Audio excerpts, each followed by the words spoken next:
Ciao, benvenuti a The Language Year Comprehensible Input for Learners. Ciao a tutti. Oggi parliamo di una storia che ha dell'incredibile, vero? Quella di Ötzi, l'uomo venuto dal ghiaccio. Già, una scoperta che ha cambiato tantissimo di quello che pensavamo di sapere sull'età del rame. Davvero affascinante. Sembra quasi una favola moderna, no? Due escursionisti tedeschi, Helmut e Erika Simon, nel 1991 sono sulle Alpi Veneste, al confine tra Italia e Austria. Esatto, sul ghiacciaio del Simaun. E vedono qualcosa spuntare dal ghiaccio che si sta sciogliendo. E lì per lì avranno pensato, guarda, c'è qualcuno nella neve, magari un alpinista sfortunato disperso di recente. Sì, la prima ipotesi fu quella. Chiamarono i soccorsi, recuperarono il corpo, ma abbastanza goffamente all'inizio. Non avevano idea, ovviamente. Certo. Poi però iniziano i dubbi. L'equipaggiamento sembrava strano, antico. Molto antico. L'ascia, soprattutto. Non era di ferro, ma di rame. E poi le analisi a radiocarbonio, quelle hanno dato la sentenza definitiva. Parliamo di circa 5.300 anni fa. Età del rame 3.300 a.C. più o meno. Pazzesco. Assolutamente. E la conservazione. Quella è la cosa più incredibile. Non è una mummia come quelle egizie, secche. Ötzi è una mummia umida. Umida. Cioè, il corpo si è congelato molto rapidamente dopo la morte, intrappolato nel ghiaccio. Questo ha preservato i tessuti molli, gli organi interni, persino il contenuto dello stomaco.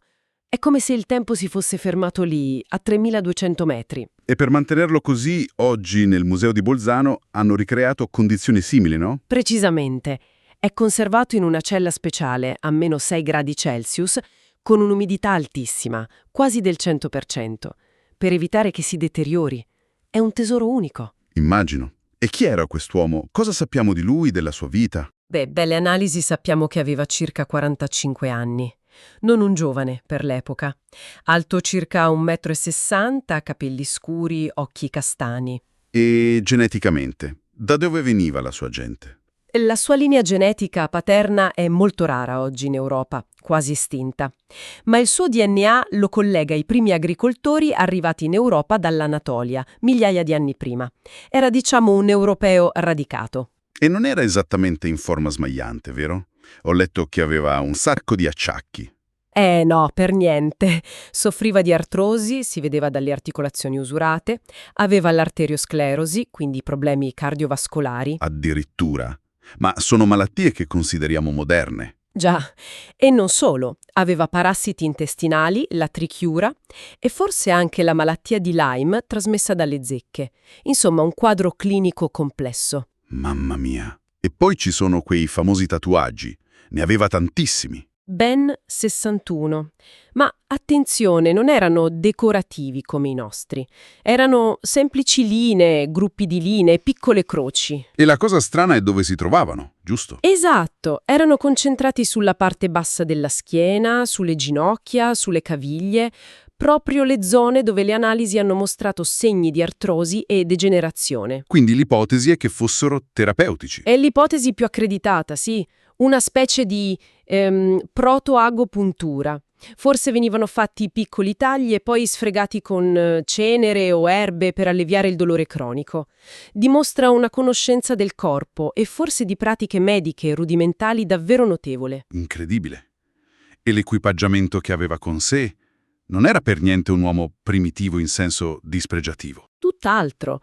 Aveva vestiti molto sofisticati, fatti combinando pelli e pellicce di almeno 5 animali diversi, sia domestici come capre e pecore, sia selvatici come orso e cervo, cuciti insieme con perizia. E le scarpe? Ho letto che erano quasi delle calzature tecniche antilitteram. Praticamente sì.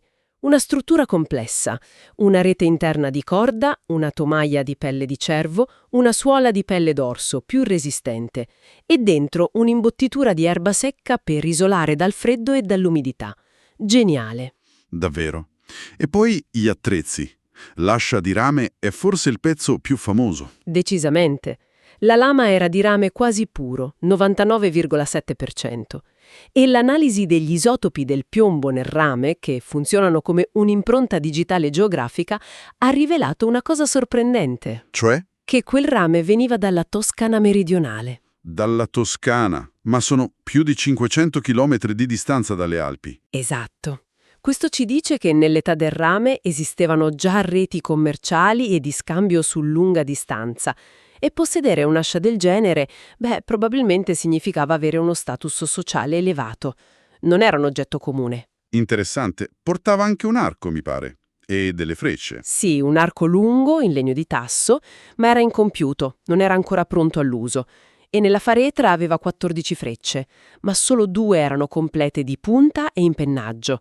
Le altre erano ancora da finire. Strano, quasi che fosse stato interrotto mentre lavorava o che fosse in una situazione difficile. È una delle domande aperte. Sicuramente era ben equipaggiato per sopravvivere in montagna.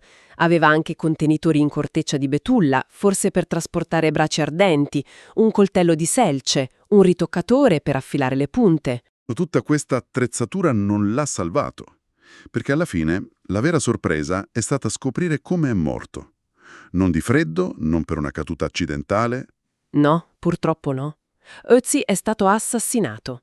Una scoperta fatta anni dopo il ritrovamento, vero? Con nuove analisi. Sì. Nel 2001 una radiografia più dettagliata ha rivelato una punta di freccia in selce conficcata in profondità nella spalla sinistra, vicino alla scapola. E quella è stata la causa della morte. Molto probabilmente sì. La freccia ha reciso un'arteria importante, l'arteria subclavia. Avrebbe causato un'emorragia interna massiccia e una morte relativamente rapida, pochi minuti forse. Terribile. Ma c'è di più. La storia è ancora più intricata. Già, perché sulla sua mano destra, tra pollice e indice, c'era una ferita da taglio profonda, ma in via di guarigione, databile a pochi giorni prima della morte. Una ferita da difesa, si pensa. Quindi aveva avuto uno scontro precedente. Sembra proprio di sì. Un combattimento corpo a corpo, probabilmente. E non è finita. Cos'altro? Analisi microscopiche hanno trovato tracce di sangue non suo sul suo equipaggiamento. Sul coltello di selce c'era sangue di una persona. Su una delle punte di freccia, sangue di altre 2 persone. E sul suo mantello di pelliccia, tracce del sangue di una quarta persona. 4 persone diverse. Quindi, un conflitto che coinvolgeva più individui. Un vero giallo preistorico. Esattamente. La scena si complica enormemente. Non è stato un semplice incidente o un attacco isolato. Allora, proviamo a ricostruire. Magari ha avuto uno scontro violento a valle, qualche giorno prima. È rimasto ferito alla mano. Poi è fuggito verso le montagne, forse per mettersi in salvo, o forse stava già salendo per altri motivi, magari per la caccia estiva o la pastorizia. L'agguato finale. La freccia nella spalla. Potrebbe essere andata così. C'è anche un trauma cranico, una botta alla testa. Forse è caduto dopo essere stato colpito dalla freccia, o forse gli hanno dato un colpo di grazia. Difficile dirlo con certezza. Però resta una cosa strana, perché chi l'ha ucciso non ha preso l'ascia di rame. Era un oggetto preziosissimo, abbiamo detto. Questo è il punto che fa pensare. Se fosse stata una rapina, l'ascia sarebbe stata il primo bottino. Il fatto che sia stata lasciata lì, vicino al corpo. Suggerisce che forse non era quello il movente principale. Forse era un conflitto personale, una vendetta, una faida tra gruppi. È molto probabile. Forse l'assassino o gli assassini dovevano fuggire in fretta dopo l'omicidio, o forse l'obiettivo era proprio eliminare Ötzi, non rubare i suoi beni. Resta un mistero. Tanti misteri ancora. Ma quello che ci ha rivelato Ötzi è comunque enorme. Ci dà una fotografia incredibilmente dettagliata della vita, della tecnologia, delle malattie, persino della violenza, nell'Europa di 5.000 anni fa. È una finestra unica sull'età del rame. Ci mostra persone con conoscenze ambientali profonde, capaci di creare oggetti complessi e funzionali, inserite in reti sociali estese, ma anche vulnerabili alle malattie e alla violenza interpersonale. Molto più simili a noi di quanto l'immagine stereotipata dell'uomo preistorico ci farebbe credere. È vero. Vederlo lì, a Bolzano, anche se attraverso un vetro speciale, fa un certo effetto. Sembra così presente, umano. Ci connette direttamente a quel passato lontanissimo. Sì, c'è una forte connessione emotiva, è innegabile. Abbiamo imparato tantissimo da lui, sulla dieta, sulla salute, sui viaggi, sulla tecnologia. Eppure, come dicevamo, rimangono tante domande. Chi era veramente Ötzi nella sua comunità? Un pastore? Un cacciatore? Uno sciamano come suggeriscono i tatuaggi terapeutici? Un guerriero in fuga? E chi erano i suoi nemici? Quali erano le dinamiche sociali esatte che hanno portato alla sua morte violenta lassù? Chissà quanti segreti si nascondono ancora lì, non solo sotto i ghiacci, ma nella sua storia non scritta. Esatto. Cosa non ci ha ancora rivelato l'uomo venuto dal ghiaccio?